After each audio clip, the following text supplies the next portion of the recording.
I wanted to focus on one particular sequence in, I believe it was episode 6. I think it's one of the best of the show. It's the material at the puppet show. And Cynthia, I wanted to start with you on that because it's kind of a twofold question here, but someone can look at what you do in that scene and be like, well, it's just a reaction shot. But there's a lot of that there. And then on top of that, you're also working opposite someone who is dealing with a very, very heavy emotional beat. So what is the experience like for you shooting all those reaction shots, and what can you do for Sarah to help support her performance in the moment? It was very challenging. I mean, the most of the time we were reacting to absolutely nothing.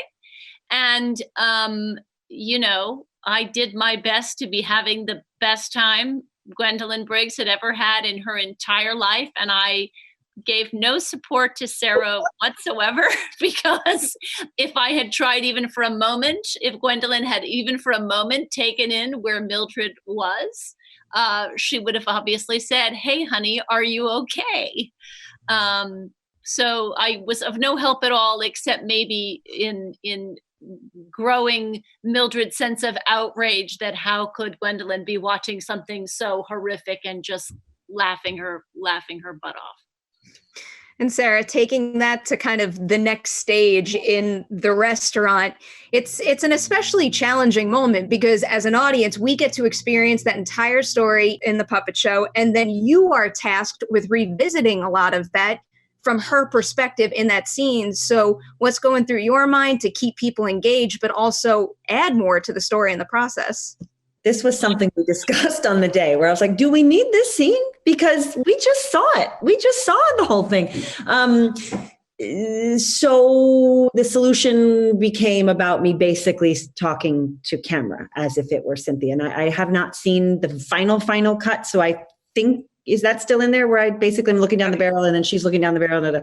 I think it was an opportunity to understand what Ratched's pain was. What you saw in the, during the actual puppet show was a response to the horror of it. And yes, she's emotional and all that, but there's that middle beat that happens in the car when we're driving. And Gwendolyn says, pull over.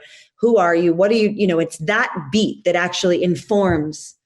And it's actually an opportunity for Mildred to put up or shut up, basically, for Gwendolyn to sort of say, I'm going to tell you now, because Gwendolyn doesn't know what the audience knows. Gwendolyn doesn't have the information. So it's actually an act of intimacy that Ratched is sharing with Gwendolyn that is the first real allowance for that. And I think that's why it matters. I appreciated the progression there.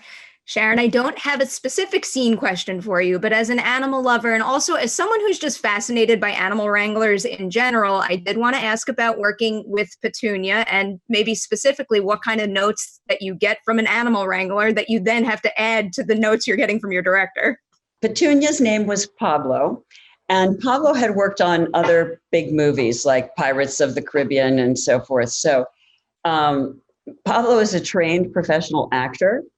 And he really is great and has really a high level of communicative skills, which was something that was very intriguing for me because I had never had the opportunity to work with a primate before. I'd worked with other animals. And of course, I believe that my dog knows everything I'm saying to him because of the way he looks at me. But in fact, Pablo did understand what I was saying to him. And I became very friendly with his wranglers, and even with one of the wrangler's wife, through the wrangler, because I felt a great deal of tenderness and friendship, I would have to say, with Pablo. I understand. He's my buddy. He's my little buddy. When you mentioned Pablo, it kind of surprised me. I've heard that name before. I do know Pablo's work. Thank you guys so much for your time today, and huge congrats on the show. Thank you.